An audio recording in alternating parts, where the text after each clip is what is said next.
성년후견은 가정법원의 성년후견 심판으로 개시됩니다.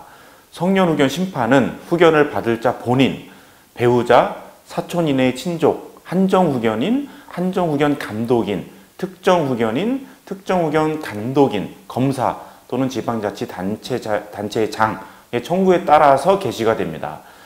청구권자의 한정후견인이나 특정후견인이 있다는 점이 좀 이상하게 생각할 수도 있습니다.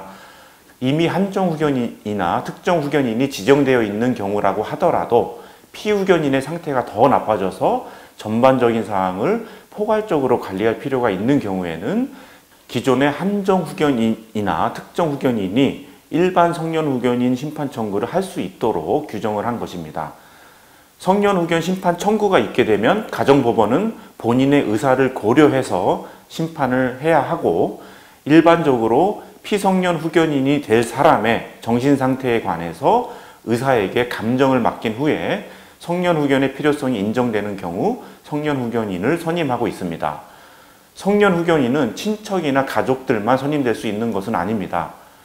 다만 민법 937조는 파산 선고를 받는 사람 같이 능력이 객관적으로 부족하거나 피후견인과 법적 분쟁이 있는 사람들의 경우에는 성년후견인의 자격이 없다라고 규정을 하고 있습니다. 이러한 경우가 아니더라도 비록 직접적 이해관계가 없는 사람이라 하더라도 선임이 될 수는 있습니다. 이에 따라서 변호사가 성년후견인으로 선임되는 경우도 있을 수가 있습니다. 가정법원은 피성년후견인의 신상과 재산에 관한 모든 사정을 고려한 결과 필요하다면 한 명이 아니라 여러 명의 성년후견인을 들 수도 있습니다. 이러한 경우 여러 성년후견인이 공동으로 대리권을 행사해야 하고 서로 의견이 일치하지 않을 경우에는 가정법원의 결정에 따라야 합니다. 성년후견인의 사무는 피성년후견인의 신상보호를 위한 사무와 재산보호를 위한 사무로 두 가지로 크게 나누어질 수가 있습니다.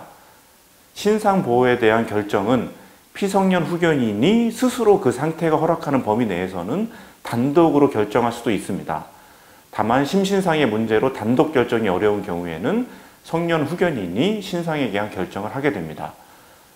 다만 성년 후견인이 피성년 후견인을 치료 등 목적으로 정신병원이나 그 밖의 장소에 격리하는 경우 또는 의료행위의 직접적인 결과로 사망이나 상당한 장애를 입을 위험이 있는 경우에는 그 결정을 함에 있어서 가정법원의 허가를 필수적으로 받아야 됩니다.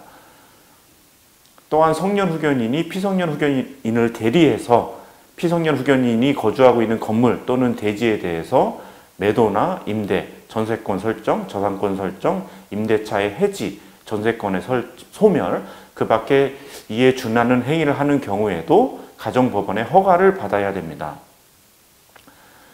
그리고 재산보호를 위한 사무에 대해서 살펴보면 성년 후견인은 피성년 후견인의 재산을 관리하고 법률 행위를 할 수 있는 포괄적인 대리 권한을 갖게 됩니다. 다만 가정법원이 법정 대리권의 범위를 한정할 수도 있고 그 범위를 변경할 수도 있습니다.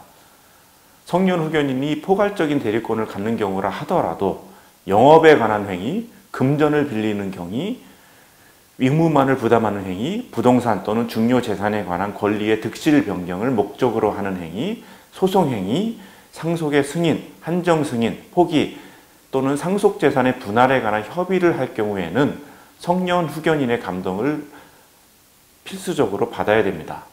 다음 시간에는 후견인을 감독하는 역할을 하는 성년 후견 감독인이 어떤 경우가 있는지에 대해서 알아보도록 하겠습니다.